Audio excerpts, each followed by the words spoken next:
Kia ora, welcome to my morning ramble. Today is Friday the 16th of December 2022. In the words of the inestimable and wise Forrest Gump, life is like a box of chocolates. Okay, this ramble is nothing about chocolates or Forrest Gump or any of those things. Today's ramble is brought to you by mistakes. Newbie mistakes. Mistakes that you make when you think you have all the I's dotted and T's crossed and you've done all the homework that you think you need to do, plus a little bit of extra and some research, and then you find that you missed something that was mind-numbingly obvious along the way. Now, this mistake probably could have been avoided if I'd asked some better questions or actually noticed the thing to ask the question about in the first place. Or decided to do an electrician's course and maybe picked up some extra details there. That still might be on the cards. We'll have to think about that. But yes, as at this morning, we have a running inverter connected to a larger capacity battery, currently being charged up by our solar array. The battery was at 50%, so it's currently just ticking away, reaching its full 5.12 kilowatt hour, 5 kilowatt hour capacity, which is kind of neat. But here is the mistake. When you're dealing with 48 volt systems, and particularly 48 volt inverters, they have a larger minimum voltage for PV in terms of their operational range. So I'm probably going to do a ramble on mistakes made, lessons learned. I'm a huge fan of making mistakes anyway, because that's really, kind of how you learn. It's the classic tell a child that something's hot and then just kind of turn your back and watch them try and see whether it's hot anyway, and hopefully they don't end up burning themselves too badly. But they only do that once. Well, theoretically, you should only do that once. Once is learning, and second time perhaps is stupidity. But anyway, we could argue that one back and forth. But the mistake in this case was to do with solar, of course, because it's high in our mind at the moment. We're trying to get this thing operational. We're coming into a cold freeze with freezing temperatures, and it'd be nice to have some extra battery backup just in case, as I have long discussed and you're probably sick of hearing on these rambles. But anyway, back to the mistake. So the 48 volt inverter has a minimum voltage, 120 volts actually,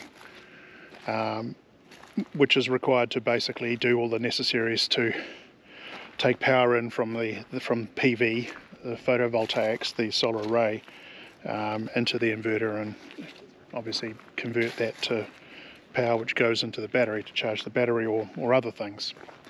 So we have two solar arrays because we're running them in parallel, because we want to make sure that as the sun moves around we don't end up getting shading, or minimises the amount of shading we get, and we still have a good chunk of power. However, when you do that, you break up the overall voltage.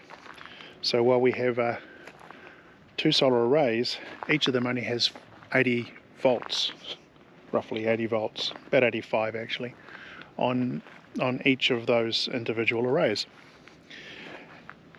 And I don't know what schools you may or may not have attended, but the ones that I attended certainly taught me that 85 is less than 120 in the modern math. Hopefully the answer is still the same. It's difficult to say with today's modern teachings because it's so foreign from what I learned when I was growing up. But having seen some of the homework and gone, what the heck are they thinking here? Show us your workings. It's like, just tell me the answer and we'll deal with the rest after that. Did you get it right? Okay, good, fantastic. Then nothing to see here. Moving on. Anyway, the assumption is that you did some workings to get the correct answer. So there we go. Anyway, I digress. So a little bit of an issue here. So this morning I went in and connected it up.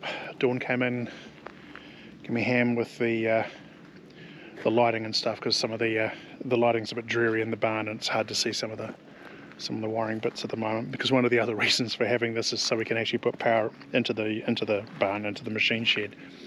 But anyway, got it all operational. Everything worked absolutely perfect right out of the gate. Battery was fine, didn't throw any alarms or warnings or anything like that. All good. State of charge indicators are all looking good. It's like an Apollo mission.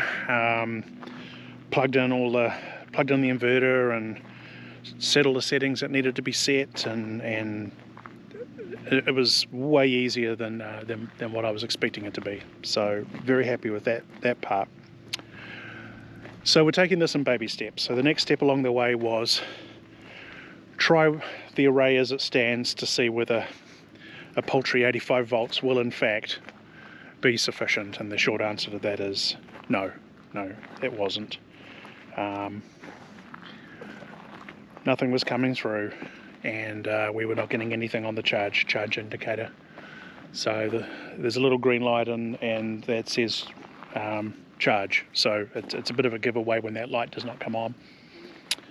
So the next step was to go out and undo a whole bunch of cording, cabling that I'd put together to set this thing up in parallel, which is not difficult, but it just means pulling some bits and pieces out. And bottom line is we now have 2 solar arrays that are running fully in serial, which means we're going to risk shading, but I can't do much about that. So for this experiment, we pretty much cabled it and plugged it in, and lo and behold, we have power, and it's currently charging as I speak. So definitely does need 120 volts. So where does that leave us at the moment, particularly this close to Christmas? Well, bit of a pickle. There's a good deal on at the moment where I can see a whole bunch of used panels for a really good price. They are used, so we're not going to get the full duration out of them, and some of them may end up being, you know, not that great. But there's 34 in the pallet, and the 250 watt panels, which are not huge in the general scheme of things, but out of 34 panels, if 10% of them don't really live up to standards, I'd be probably pretty happy with that. It's 8,500 watts of solar in total, as long as you've got the ground and mounting to put them on, and we definitely have the ground, and we can definitely make the mounting if we need to. So, and for $1,000 and shipped, I think was about $1,400. So they worked out to be about $35 a panel, which I thought was a pretty good price. So I'm kind of, but I don't really, well I do, but we don't really have $1,400 to kind of drop at the moment on a whole bunch of panels shipped that will have to go into storage and then eventually get set up. So part of me is like, this pallet may not sit around forever, so I'm just going to have to take a punt. So bottom line is we've stayed the course. We already had a couple of extra panels that were sitting in storage anyway, and we're going to add one to each of these, and that'll build it to 100 volts roughly, a little over 100 volts. So all I needed was one more panel in each array. So long story short, stumped up some more money to get another couple of panels. I think they'll probably be the last ones that we get of this model and type. And when they arrive, it'll be pretty close to Christmas, but it means that we'll be able to extend these arrays and put them back into parallel again, so we can deal with our shading. In the meantime, it's just going to have to stay as it is, because we don't really have a choice, essentially. So yeah, so that was today's mistake / lesson / remedial action. A little more money, 30% tax credit I guess on that, so there is that. But bottom line, from this mistake we learned something new, which is always a good thing, right? And now we're just waiting for the battery to get charged up, and then we're going to grab another probably better extension cable, and we're going to run that from the Delta Pro to the inverter. I'd show you a video of it, but it's a bit bodgy at the moment in the barn, and I'd rather get everything kind of tidied up before I go through all the components. There's wires and cables everywhere. Don't worry, it's perfectly safe. But the next test will be to test to see that we can actually get power from the battery inverter to the Delta Pro, because right now the Delta Pro has no panels going to it. And I don't really want to be sitting outside in freezing temperatures flipping cables back and forth if I can help it. So yes, one step at a time. So today, I think the rest of the day we'll probably just going to let the battery charge up, take advantage of the sunny day that we have, which is what I was waiting for, which is great. We've got a couple of them. And then tomorrow I think we'll be doing the extension cord thing, and hopefully, touch wood, that works as expected out of the gate, because it'll be a major load off. And then we'll move on to the next phase, which is to mount everything, get the load center up on the wall. Dawn's pretty much finished the initial set of insulation in the machine shed, so now we're into paneling. And then once we've got everything there, then we can look at getting another cable run in, so that we've got the option of running the generator to either the Delta Pro or the inverter battery as required. Original plan was just to have the one option, but again, two is better than one, right? So yeah, long-winded ramble today, not a lot to see. Just kind of wanted to throw that out there. We are still alive and still working on stuff. The weather's just not really been particularly great, and we're about to hit this massive cold freeze. Really still quite beautiful and blue out here. It is cool. The temperatures are in the 40s, but it feels like temperatures are probably a little bit colder, but honestly it's actually really quite nice outside.